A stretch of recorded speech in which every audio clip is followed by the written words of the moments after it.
하나님, 오늘도 거룩한 주일을 맞이하여 주님 앞에 나와 예배합니다.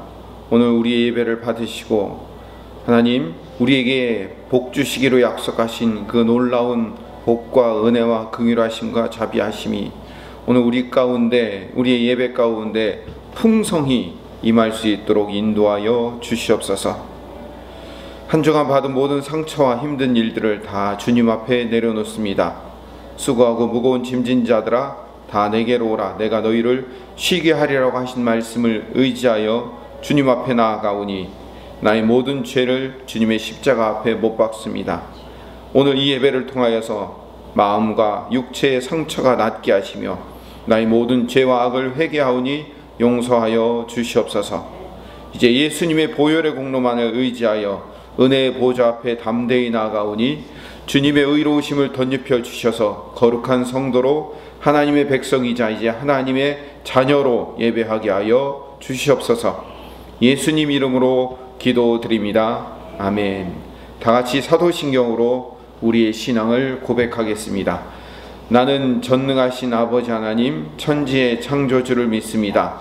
나는 그의 유일하신 아들 우리 주 예수 그리스도를 믿습니다.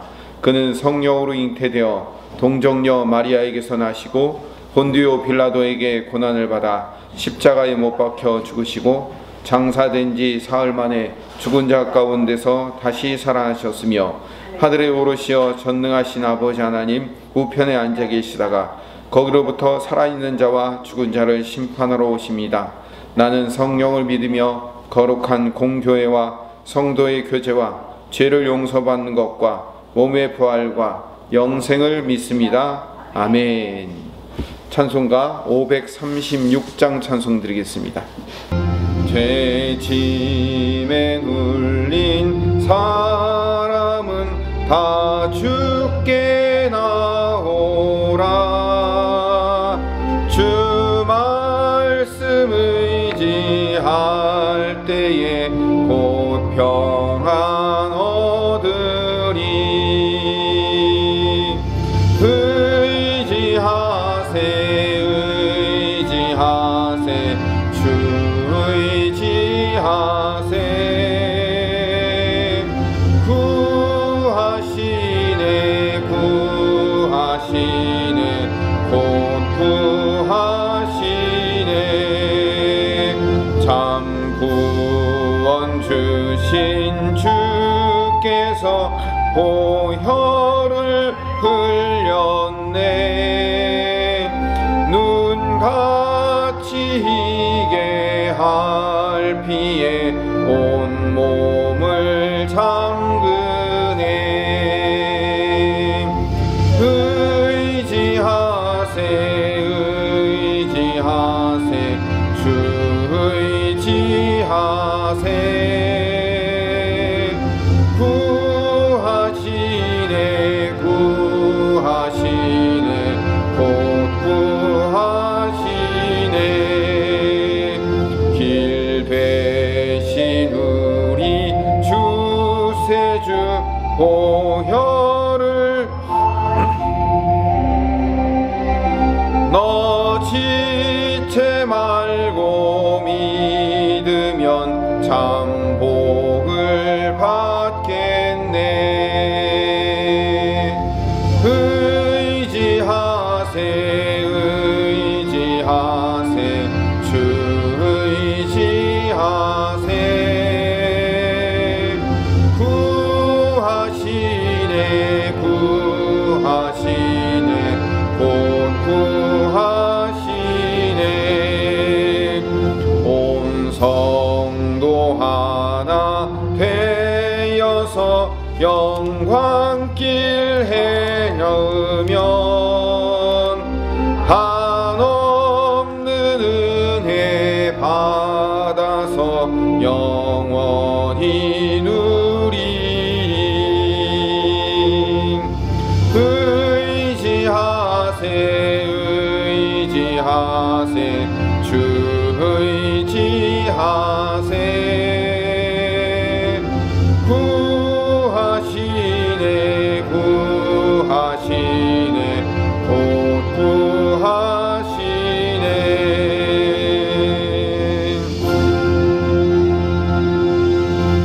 538장 한 장만 더 찬송드립니다. 538장입니다.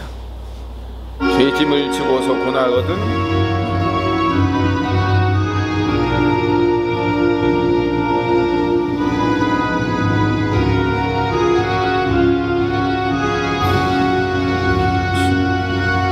죄짐을 지고서 곤하거든 내 마음속에 주 영접하면 새 사람 되기를 원하거든 내 구주를 영접하라. 의심을 다 버리고 구주를 영접하라. 만문 다 열어놓고 내 구주를 영접하라. 정결케 되기를 원하거든 내 마음속에 주 영접하며 생명수 마시기 원하거든 내 구주를 영접하라.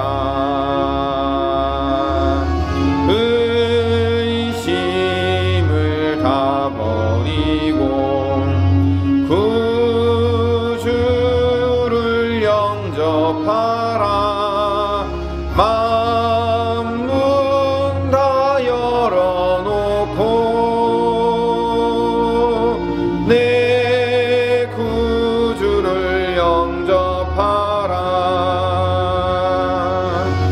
진실한 친구를 원하거든 내 마음속에 주 영접하며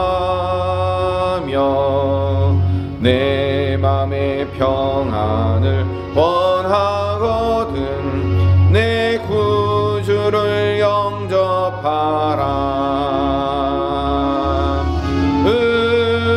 의심을 다 버리고 구주를 영접하라. 만문 다 열어놓고 내 구주를 영접하라. 즐거운 찬송을 하려거든 내 마음속에 주 영접하며 평안한 복지에 가려거든 내 구주를 영접하라.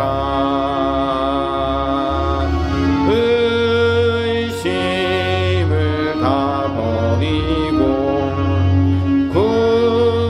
구주를 영접하라. 만문 다 열어놓고 내 구주를 영접하라.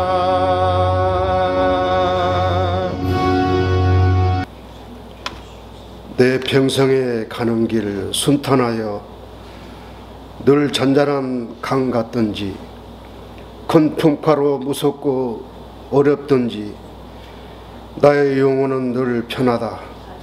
내 영혼 평안해, 내 영혼 평안해. 참 좋으신 하나님 아버지, 코로나 바이러스로 어려운 상황 속에서도 주님 전으로 인도하여 주시어 귀하고 복된 예배를 드릴 수 있도록 허락하여 주신 은혜에 깊은 감사를 드립니다. 특별히 지난달 21일 동안 베풀어 주신 간증을 들으면서 하나님 아버지께 영광 드리는 귀한 시간이었습니다. 간증자들을 하나님의 사랑과 은혜 안에서 스스로 체험한 고난을 진솔하게 전하는 모습은 우리에게 큰 감동을 주었습니다. 내 고난을 하나님 아버지께 간절히 기도하는 것은 너무도 당연하지만 같은 아픔을 겪고 있는 이웃을 위해 같은 마음으로 기도해야 된다는 것을 깨닫게 하여 주셨습니다.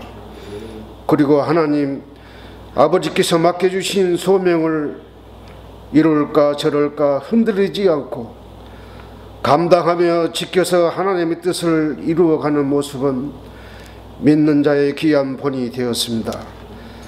생사하복의 모든 것이 하나님이 다 옳음을 인정하며 의심 없이 믿는 것과 성경 말씀을 백독, 이백독의 목표를 세워 다독하면서 그 속에 숨겨진 비밀을 깨달아 신뢰하며 믿음과 순종에 의한 구원을 이루어가는 길은 더디하였으며 생명의 위험을 느끼면서도 담대하게 복음을 전하는 모습 속에서 복음을 전하는 소중함을 깨달아 알게 해 주셨습니다. 주님, 자신이 수치와 연약함을 드러내며 이러한 간증을 할 수 있다는 것은 하나님의 찬사랑을 깨닫지 않고서는 할 수 없는 간증이었습니다. 죄로 원력진 우리를 구원하시기 위해 독생자를 십자가에 매달아 죽기까지 우리를 사랑하신 하나님의 선하신 뜻을 진정으로 깨달아 할 때 하나님을 바라볼 수 있으며 의지할 수 있음을 믿습니다. 이 찬사랑의 관계가 이루어지기까지 모든 것을 참으며 모든 것을 믿으며 모든 것을 바라며 모든 것을 견디며 살아갈 수 있도록 성령님 인도하여 주시옵소서. 주님, 올 한 해는 유난히도 코로나 바이러스로 한 번도 경험해 보지 못한 비대면으로 드리는 예배는 우리를 나태하게 만들었고 연약한 믿음을 초래하게 했으며 무기력하게 만들었습니다. 그럼에도 불구하고 지금까지 보호하여 주시고 지켜주신 그 은혜에 진심으로 감사를 드리며 주님의 은혜 아니면 살아갈 수 없음을 회개하며 고백하오니 이 어두운 터널을 통과할 수 있도록 성령님 도와주시옵소서. 주님, 수능 시험을 마친 학생들에게 시험 결과에 대해 이립이 하지 않도록 위로하여 주시고 앞으로의 진로가 하나님의 은혜 안에서 선하고 복된 길로 인도되어질 수 있도록 역사하여 주시옵소서. 주님 말씀을 전하시는 목사님에게 영과 육이 강건할 수 있도록 늘 지켜주옵시고 진리의 말씀, 생명의 말씀을 성령 충만한 가운데 담대하게 전하게 하옵시고 이 말씀이 생명의 길로 인도하여 수 있도록 은총 베풀어 주시옵소서. 주님, 세상 평안과 위로 내게 없어도 오직 예수뿐임을 찬양하면서 우리를 구원하신 예수 그리스도 이름 받들어 기도 올려옵나이다. 아멘. 함께 상고할 하나님의 말씀은 출애굽기 21장 2절부터 6절까지의 말씀입니다. 함께 같이 읽도록 하겠습니다. 온라인으로 예배드리시는 분들은 성경책 찾아서 읽으시면 좋겠습니다. 출애굽기 21장 2절부터 6절까지의 말씀 같이 읽겠습니다. 내가 히브리 종을 사면 그는 6해 동안 섬길 것이요 7째 해에는 몸값을 물지 않고 나가 자유인이 될 것이며 만일 그가 단신으로 왔으면 단신으로 나갈 것이요 장가 들었으면 그의 아내도 그와 함께 나가려니와 만일 상전이 그에게 아내를 주어 그의 아내가 아들이나 딸을 낳았으면 그의 아내와 그의 자식들은 상전에게 속할 것이요 그의 애는 단신으로 나갈 것이로되 만일 종이 분명히 말하기를 내가 상전과 내 처자를 사랑하니 나가서 자유인이 되지 않겠노라 하면 상전이 그를 데리고 재판장에게로 갈 것이요 또 그를 문이나 문설주 앞으로 데리고 가서 그것에다가 송곳으로 그의 귀를 뚫을 것이라. 그는 종신토록 그를 상전을 섬기리라. 아멘. 십계명을 하면서 또 율법을 정의하면서 모든 율법은 이웃사랑에서 완성된다고 아주 수차례 반복해서 얘기를 했습니다. 십계명이 끝나고 이제 개별적인 율법들이 이제 계속 진행되면서 제일 먼저 준 율법이 안식년이 되면 종에게 자유를 주라는 거예요.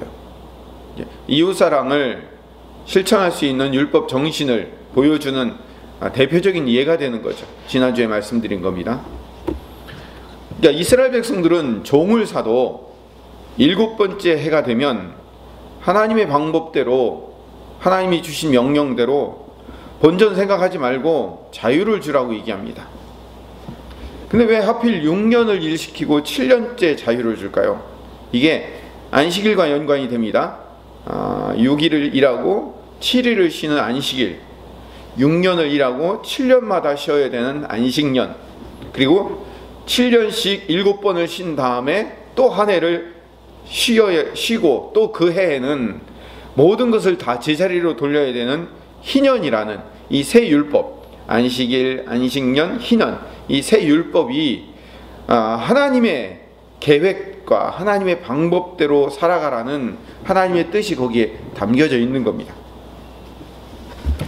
심지어 희년에는요, 노예를 해방하는 것뿐만 아니라 그 노예가 되기 전에 저당 잡혔던 모든 토지 이런 것까지 다 제자리로 돌려주는 거예요. 아무 이유 없이 그냥 원래의 주인에게로 다 무상으로 제자리에 돌려주는 것, 이게 희년이에요.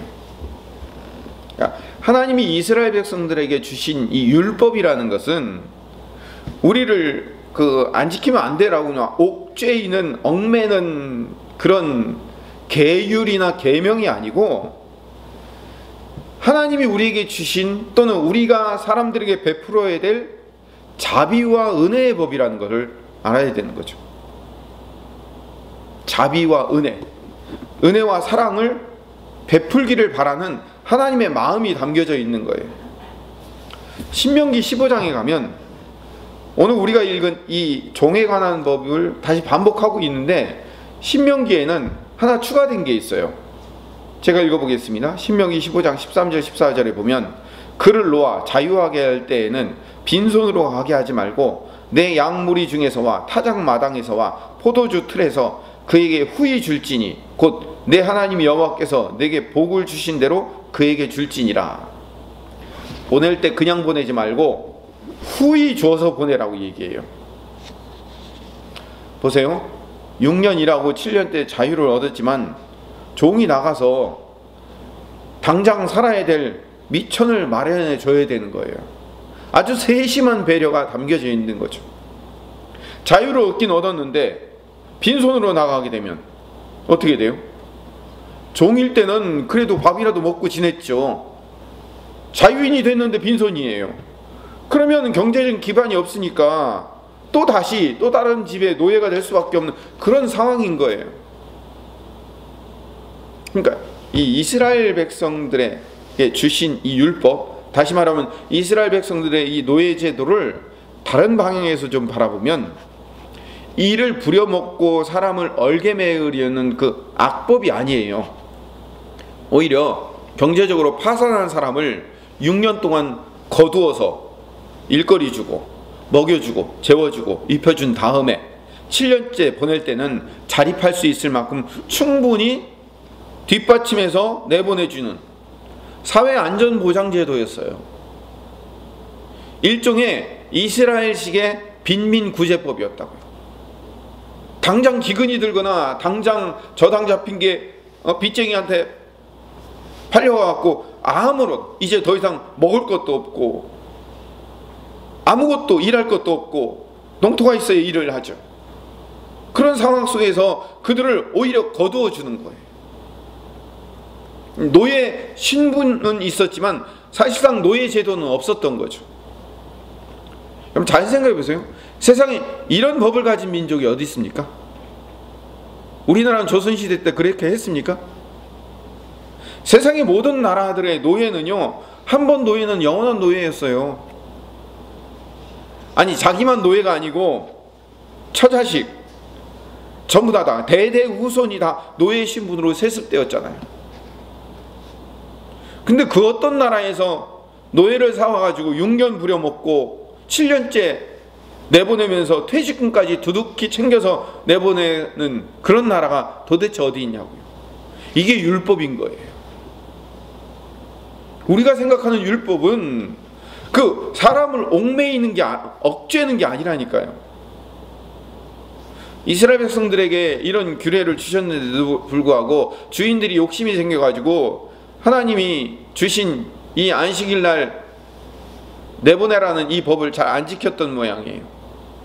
예레미야 34장 17절 말씀에 같이 찾아서 읽어볼까요? 그러므로 여호와께서 이와 같이 말씀하시니라. 너희가 나에게 순종하지 아니하고 각기 형제와 이웃에게 자유를 선포한 것을 실행하지 아니하였은즉 내가 너희를 대적하여 칼과 전염병과 기근의 자유를 주리라. 여호와의 말씀이니라. 내가 너희를 세계 여러 나라 가운데 흩어지게 할 것이며. 분명히 6년 일시키고 7년째는 놔주라고 했는데 주인들이 이 법을 지키지 않으니까, 그래서 각기 형제와 이웃에게 자유를 선포하는 것은 해야 되는데 그걸 실행하지 않으니까 하나님이 어떻게 하신다고? 이스라엘 백성들에게 칼과 전염병과 기근에게 자유를 주겠다는 거예요.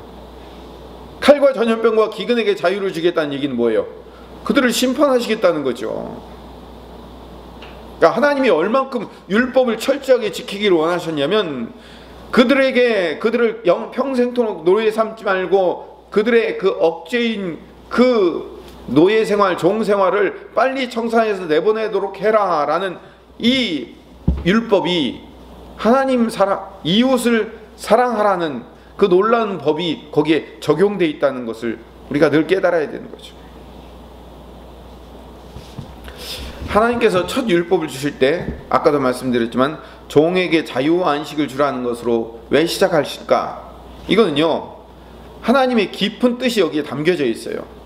그냥 6년 되면 종 자유를 주는 것, 이거 단순한 이 법이 아니라 이 법 안에요 아주 깊은 뜻이 담겨져 있어요. 왜냐하면 이스라엘은 하나님 나라의 모형이 되어야 돼요. 하나님 나라는 사랑의 공동체이기 때문에 형제를 도구로 이용하고 착취하면 안 돼요. 하나님 나라의 백성들은 서로 남이 아니에요. 한 아버지 아래에 있는 형제 자매예요. 그래서 영원토록 종삼으면 안 돼요. 안식년에 종에게 자유를 주고 그에게 퇴직금까지 줘서 내보내라고 하는 것은요, 누가 희생하는 거예요?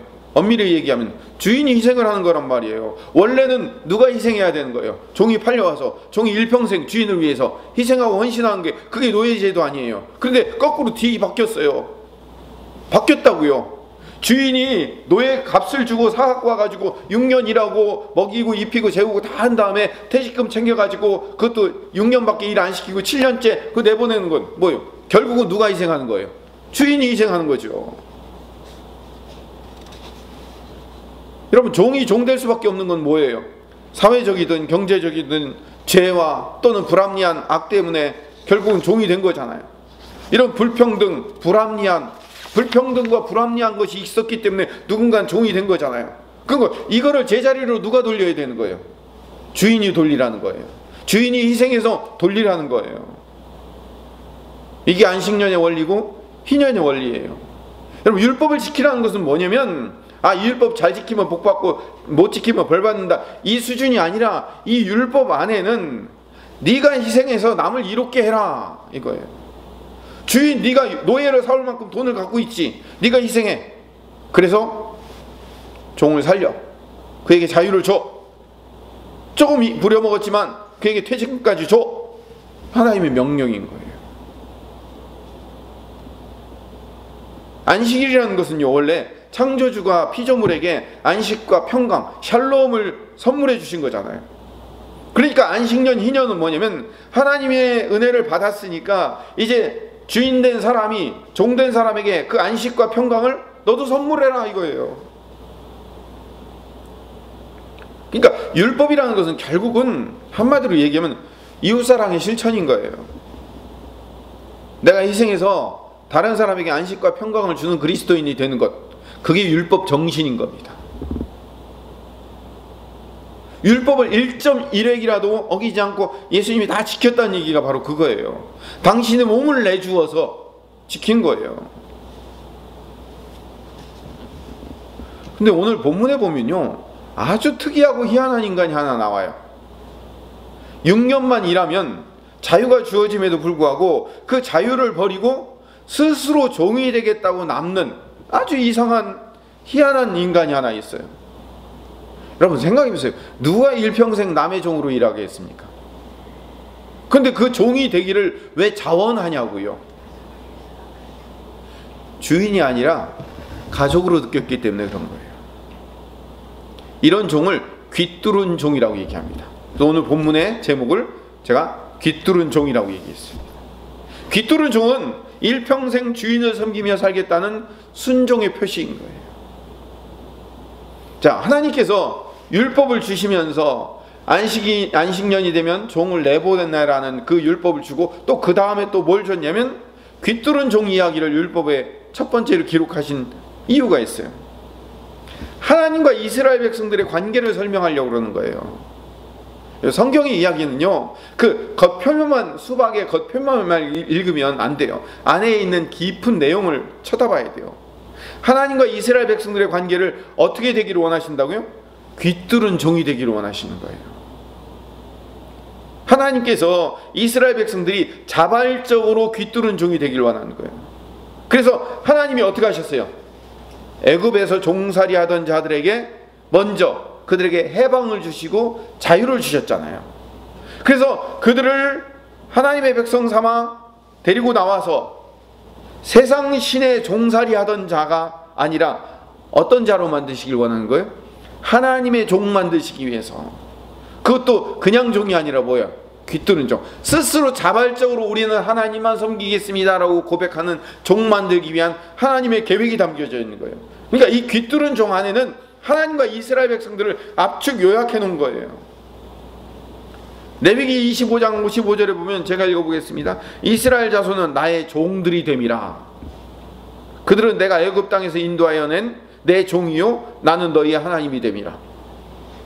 하나님이 이스라엘을 당신의 종 삼겠다고 말씀하셨어요. 이게요, 우리 신약 백성들인 우리 성도들의 신앙생활을 정의하고 요약한 이야기이기도 해요. 죄와 사망의 종되었던 우리를 예수 그리스도를 통해서 해방시키셨죠. 구원을 선물로 주셨죠. 그 구원을 선물로 받은 우리가 우리 주님이신 우리 예수님을 뭐로 불러요? 주님으로 불리죠. 주님이 뭐예요? 주인이란 얘기잖아요. 주인님 이런 얘기예요. 누가 주인님이라고 불러요? 종된 사람이 부르잖아요. 그러니까 우리가 예수님을 주님으로 부르는 것은 내가 뭐가 되겠다는 거예요?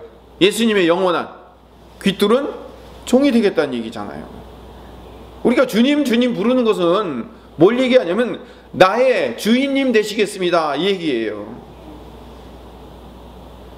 이렇게 새로운 주종관계가 형성된 이 종은요, 주인이 모든 것을 책임져 주는 주인, 종은 그 주인을 일평생 순종하며 섬기는, 사랑하며 섬기는 주종관계가 되는 거예요. 그냥 노예와 주인의 관계가 아니에요. 완전히 이상한 관계가 되는 거예요. 종은 종인데 주인이 모든 것을 책임져 주고, 종은 주인을 위해서 순종하는 관계가 되고, 주인의 즐거움이 나의 즐거움이 되고, 주인의 운명과 모든 운명을 함께하는 운명 공동체가 되는 것. 하나님이 신앙생활을 통해서 우리에게 그걸 원하시는 거예요. 누구에게? 예수님이 우리 주님이십니다 이거를 하도록, 기쁨으로 순종하게 나가도록 요구하시는 거죠. 하나님은 분명히 로마서 8장 15절에 너희는 다시 무서워하는 종의 영을 받지 아니하고 양자의 영을 받았으므로 아빠 아버지라 부르짖느니라고 해가지고 우리를 양자 삼으신 거 맞아요. 근데 우리의 신분은 양자이지만 우리의 마음은 뭐가 되기를 원하시는 거예요? 종의 마음이 되기를 원하는 거예요. 여러분 탕자 이야기 아시죠?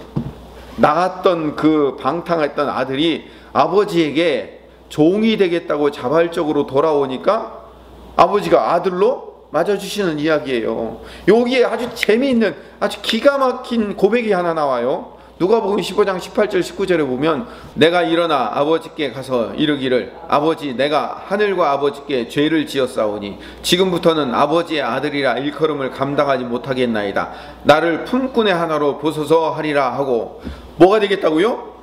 품꾼, 종이 되겠다는 거예요. 내가 아버지에게 감히 아버지라고 부를 수 없사오니 이제 종 되겠습니다 라고 고백하고 아버지 앞에 오자 아버지가 그를 뭐로 맞아주셔요? 아들로 맞아주시는 이야기. 그게 탕자 이야기인 거예요. 여러분, 탕자가 이전에 둘째 아들로 있었을 때는요, 아들의 신분을 갖고 있었지만 아버지의 재산만 노리는 가짜 아들이었어요. 근데 고난을 겪고 돼지 지엄나무 열매도 못 먹을 정도로 고난을 겪은 다음에 종이 되기로 자원했을 때, 자원하여 내가 아버지 앞에 품꾼이 되고 종 되기로 자원하여 들어갔을 때 아들의 신분과 아들로서의 그 지위가 회복되잖아요. 종은 계약관계예요. 돈이든 인정이든 뭔가 보상받는 관계예요. 근데 아들은요, 뭘 하고 안 하고 받고 안 받고의 관계가 아니에요. 여러분, 아들이 더 열심히 해요? 종이 더 열심히 해요? 아들이 더 열심히 하죠. 상속자이기 때문에. 직원들은 나 퇴근해도 아들은 밤늦게까지 일할 수 있는 거예요. 왜? 내 일이기 때문에. 이 귀뚫은 종은 아들의 마음으로 일하는 종이에요. 그렇기 때문에 그런 아들의 마음으로 일하는 종을 하나님이 뭘로 삼아주신다고요? 양자 삼아주신 거예요. 아들 삼아주신 거예요. 이게 성경의 이야기예요. 이게 탕자 이야기나 이 귀뚫은 종 이야기는 하나님이 그냥 율법으로 이렇게 하고 그냥 사인해서 내려보내 주신 그런 계명이 아니고 하나님과 우리와의 관계를 설명한 이야기들이라고요. 그래서 우리 종된 우리, 자녀의 신분을 갖고 있지만 종된 마음을 갖고 있는 우리 신앙인들, 우리 믿음을 가지고 있는 우리 신자들의 삶을 한마디로 이야기하면 순종이에요. 순종이 제사보다 나은 이유, 지난주에도 말씀드렸잖아요. 제사는요, 종이 하는 일이에요. 순종은 아들이 하는 일이라고요. 하나님께 이스라엘 백성들에게 제사, 율법을 주셨어요. 그 잘 지키면 복 주고 못 지키면 벌 주는 계약관계를 처음에는 맺었습니다. 그러나 하나님이 정말 원하시는 건 뭐라고요? 자발적으로 순종하는 종의 마음을 가진 아들이 되기를 원하신 거예요. 아들의 마음을 가진 종이 되기를 원하시는 거예요. 여러분, 누가복음 펼쳐놓고 계시죠? 누가복음 15장 20절에서 24절 말씀을 계속 한번 읽어봅시다.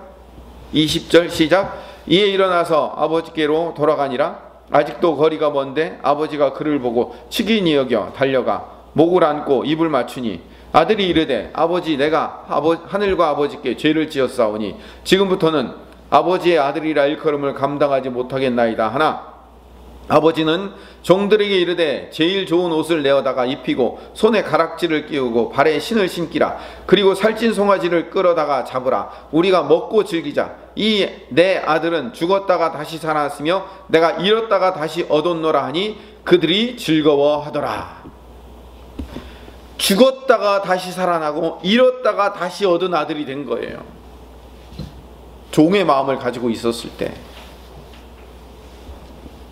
그럼 귀뚫은 종이 된 가장 대표적이신 분이 누굴까요? 예수님이시죠.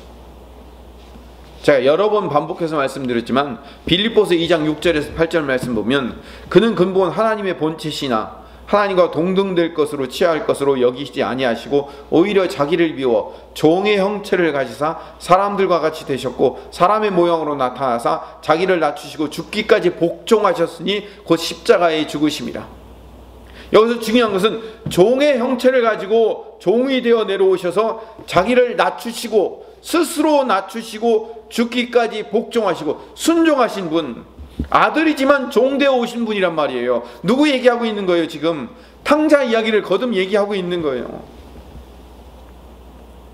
예수님은 종 될 분이 아니셔요. 종이 될 이유가 없으신 분이셨어요. 근데 스스로 자기를 비워 종의 형체를 가지시고 예수님께서 그렇게 스스로 종이 되신 이유는 아버지 하나님의 뜻을 이루기 위한 순종이야. 순종. 우리를 사랑하고 구원하기 위한, 그래서 스스로 자유를 구속하시고 종의 형체를 입으시고 오셔서 종이 되셔서 십자가에 자발적으로 희생하신 순종의 사람이 되신 거예요. 우리는 원래 과거에 죄로 빚진 자였어요. 이 빚을 도저히 감당할 수 없어서 사막으로 파산한 사람들이에요. 1만 달란트 빚진 자들이라고요. 이 빚을 갚기는커녕 그 채무가 점점 늘어나서 1만 달란트 빚진 자가 우리란 말이에요. 그런데 예수님께서 나를 십자가의 빚값을 주고 사셨어요. 그래서 우리에게 자유를 주셨다고요. 해방시켰어요.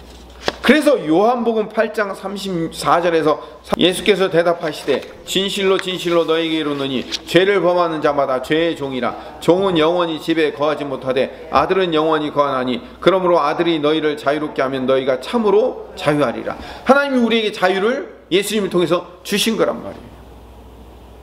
예수님의 순종으로, 아까 처음에 뭐라고 말씀드렸죠? 노예를 6년 동안 일시키다가 퇴직금 주어서 7년째 내보내는 것은 결국 누구의 희생이라고요? 주인의 희생이었단 말이에요. 주인의 희생으로 종이 자유를 얻은 것처럼 오늘 원래 종된 우리를 해방시키려고 누가 희생하신 거예요? 주인 되신 예수님이 희생하신 이야기가 예수님 이야기예요. 두 번째로 희생한 사람은 사도 바울이에요. 사도 바울은 자기가 쓴 거의 모든 편지에서 자기를 뭐라고 부르냐면 그리스도의 종이라고 불렀어요. 김남준 목사님이란 분이 계셔요. 그분이 책을 쓰거나 글을 쓸 때 항상 맨 밑에다가 사인을 할 때 어떻게 사인하냐면 그리스도의 노예 김남준 이렇게 서명을 해요. 자기 그리스도의 종이랍니다. 바울이 왜 자기를 늘 종이라고 부를까요? 사도 바울은요, 예수님 섬기는 일이 너무 기뻐서 자원하여 스스로 귀뚫은 종이 됐어요. 바울뿐만 아니라 우리 모든 그리스도인들이 하나님의 사랑에 자원하여 스스로 귀뚫은 종이 되는, 귀뚫는 것이 기쁜 사람이 되어야 될 줄로 믿습니다. 주님 앞에 헌신하고 희생하는 일이 기쁜 일이 되는 거예요. 자원하는 일이기 때문에. 그 자원하여 귀뚫는다는 게 뭘까요? 갈라디아서 5장 24절 말씀에 따르면 그리스도 예수의 사람들은 육체와 함께 그 정욕과 탐심을 십자가에 못 박았느니라. 나의 정욕과 탐심을 십자가에 못 박는 일이 뭐라고요? 귀뚫는 일이에요. 이제부터는 나의 정욕과 탐심대로 살지 않겠습니다. 누구의 뜻대로 살겠습니까? 하나님, 예수 그리스도 주인의 뜻대로 살겠습니다 라고 옛사람은 십자가에 못 박는, 이게 귀뚫는 일이에요. 반대로 요 하나만 더 얘기합시다. 귀뚫지 않는 종이 누굴까요? 이게 율법적인 신앙을 갖고 있는 사람들이에요. 다시 말하면 율법이라는 것을 내가 신앙생활 잘하면 복받고 잘못하면 벌받는 그런 율법 안에 들어가 있는 사람들, 복받기 위해서 또는 벌받기 싫어서 하는 일이 어떻게 할까요? 복받으려고 하는 일, 벌받기 싫어서 하는 일은요, 억지로 두려움으로 하는 거예요. 이게 율법적인 신앙을 가진 사람이에요. 기쁨이 없어요. 신앙생활에 억지로 하니까 마치 애들 학교에서 공부하는 것 같아요. 억지로 상 주니까 억지로, 참고 억지로, 벌 주니까 억지로. 그 대표적인 사람이 누구냐면 앞에 말했던 탕자의 형, 큰아들과 같은 사람이 바로 율법적인 신앙을 가진 사람이에요. 아들이 돌아왔는데, 둘째 아들이 돌아왔는데, 자기 동생이 돌아왔는데 잔치를 벌이니까 뭐라고 얘기합니까? 나한테는 염소 한 마리 잡아준 거 없지 않냐고 얘기하잖아요. 나한테는 대가를 주지 않으면서 저 아버지 재산 반이나 날려먹은 저 아들한테는 잔치 벌이고 무슨 일이냐고. 늘 대가 바라보고 사는 율법적인 신앙의 대표적인 사람이 바로 그 큰아들이었어요.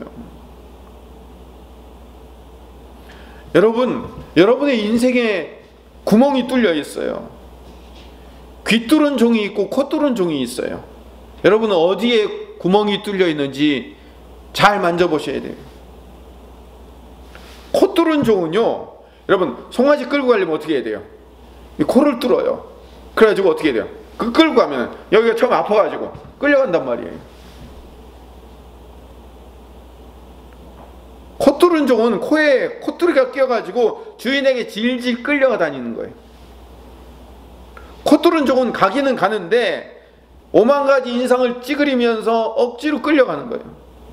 코 뚫은 종은요, 주인이 고삐를 당기기 전에는요 움직이질 않아요. 막 고삐를 당겨갖고 아파야 그 자리에서 그냥 음메 하면서 끌려가는 거예요. 우리 신앙생활에 콧뚫은 종이 있어요. 대표적인 콧뚫은 종의 예를 하나 들어볼까요? 달란트 비유에서 보면 한 달란트 받은 사람이 콧뚫은 종이에요. 마태복음 25장 24절에서 25절 제가 읽어보겠습니다. 한 달란트 받았던 자는 와서 이르되 주인이여 당신은 굳은 사람이라 심지 않은 데서 거두고 해치지 않은 데서 모으는 줄을 내가 알았으므로 두려워하여 나가서 당신의 달란트를 땅에 감추어 두었나이다. 보소서 당신의 것을 가지셨나이다. 이 종의 마음에는요, 그 주인이 나에게 너무나 많은 부담과 의무를 지우는 분이라고 생각하는 거예요. 그 부담을 견디기 힘들어서 내가 차라리 장사를 포기하고, 신앙인으로 말하면 내 신앙을 차라리 포기하는 게 낫겠다고 말하는 거예요. 이 종을 주인이 뭐라고 불러요? 악한 종이라고 불러요. 왜 악한 종일까요? 주인의 마음이 어떤지를 모르는 거예요. 자기 마음대로 주인을 규정하는 거예요. 주인은 원래 마음이 굳은 사람도 아니고 심지 않는 데서 거두는 그런 가혹한 사람이 아니라고요. 이 주인은 원래 좋은 사람이에요. 다른 종들은요, 이 2달란트 받은 사람과 5달란트 받은 다른 종들은 스스로 귀를 뚫어 자원하여 이걸 가지고 더 많이 남겨야지 라고 장사를 해서 배로 남겼어요. 칭찬해 줬잖아요. 그렇게 선한 주인인데, 은혜의 주인인데, 여러분 은혜로 1달란트를 준 거잖아요. 해보라고. 근데 이 1달란트를 은혜로 받았음에도 불구하고 이 종은 주인이 악랄하고 나쁜 사람으로 몰아가서 주인에게 받은 것을 남기지 않으면 벌 받을까 두렵다고, 부담된다고 땅에 묻어버리는 율법적인 신앙을 가지고 있는 사람이에요. 우리가 신앙생활하면서 인상을 빡빡 쓰면서 질질 끌려가고 있으면 세상 사람들이 우리를 뭐라고 얘기하겠어요? 신앙생활 하는데 왜 이렇게 저렇게 질질 끌려다니는데? 멀리 갈 것도 없어요. 우리 자녀들이 우리의 신앙생활하는 모습을 보고 뭐라고 하겠어요? 아유, 오늘도 가기 싫어 죽겠는데 가야지 하고 성경책 들고 나가는 모습을 보면서 자녀들이 뭐라고 하겠어요? 질질 끌려가는 신앙생활일까라고 속으로 생각하지 않겠어요? 그럼 콧들에 꿀려서 끌려다니는 신앙생활은요, 재미가 없어요. 복이 없어요. 은혜가 안 돼요. 여러분, 스스로 귀뚫는 신앙인은요, 기쁨이에요. 즐거움이에요. 자원함이 된다고요. 그리고 그 순종이 복으로 넘치게 돼요. 2달란트, 5달란트 받은 사람이 되는 거예요. 오늘 말씀을 정리하겠습니다. 하나님은 좋으신 분이에요. 아까 우리 장로님 처음 기도할 때도 하나님은 좋으신 분이십니다. 좋으신 하나님, 좋으신 하나님이에요.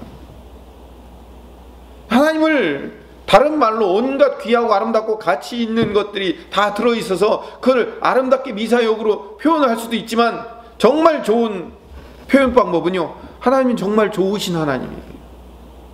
하나님은 인자하시고 자비로우시고 공의로우시면서 능력이 크시고 지혜로우시며 우리에게 모든 것을 희생하여 마음껏 주시는 분, 정말 좋으신 분이라고요.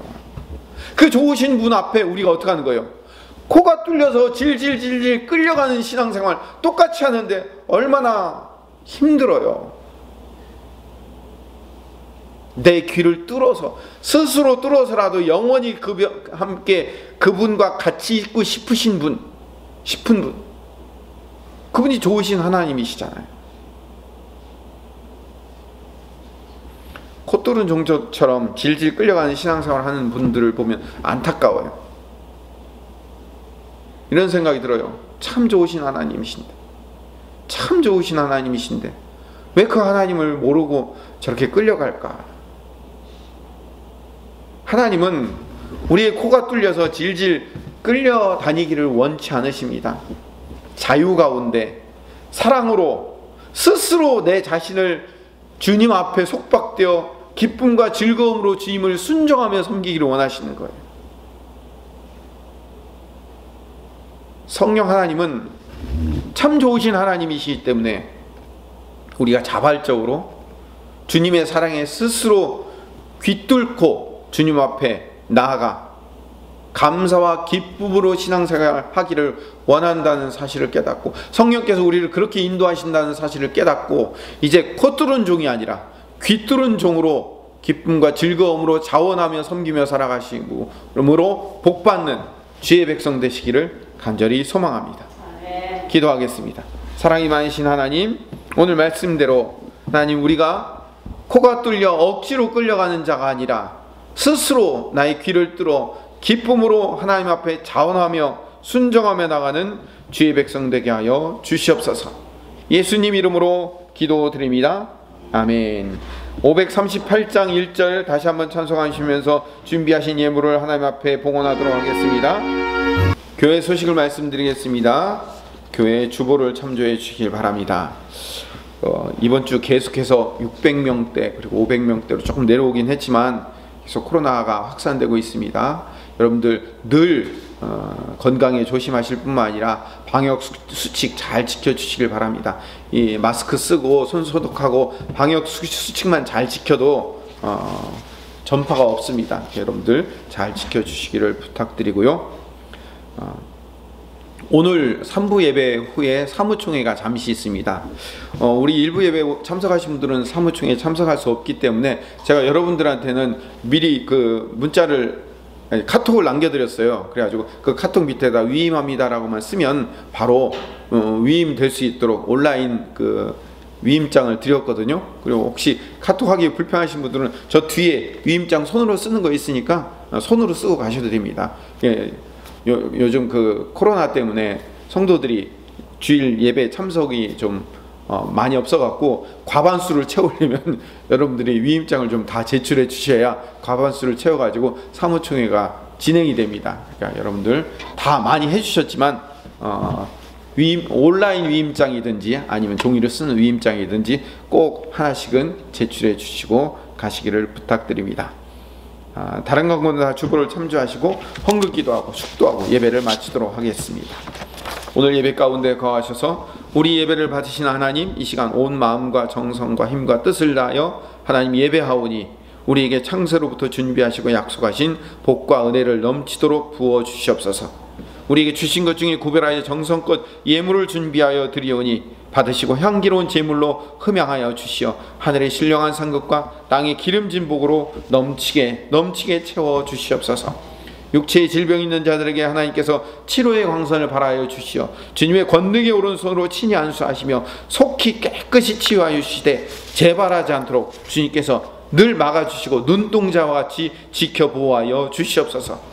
마음이 연약한 자들을 하나님 친히 안수하여 주시어 위로하시며 깨어진 관계가 회복되게 하시며 힘든 문제와 고난의 과정을 이기며 극복하고 피할 길 열어 주시옵소서. 코로나19가 많이 확산되고 3차 유행으로 번지고 있습니다. 하나님께서 막아주시고 지켜주시옵소서. 1차 유행 때와 2차 유행 때 하나님께서 우리를 지키시고 잘 인도하신 것처럼 지금도 또 인도하시고 지키시고 이끄실 것을 믿습니다. 하나님 우리를 지켜 보호하여 주시옵소서. 우리 자녀들의 일상과 비전을 주님께서 붙드시고 인도하여 주시어 원하는 학교, 적성에 맞는 직장, 비전에 맞는 사업, 하나님이 주신 멋지고 아름다운 배우자와 결혼과 가정과 적절한 자녀들을 허락하시며 주님이 주인 되는 건강한 가정들 되게 하여 주시옵소서.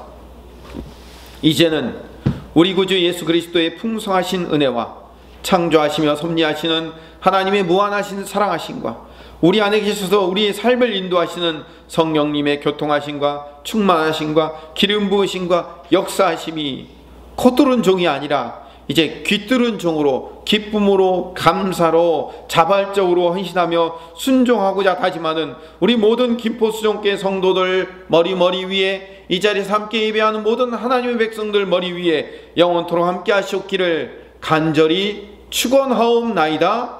아멘.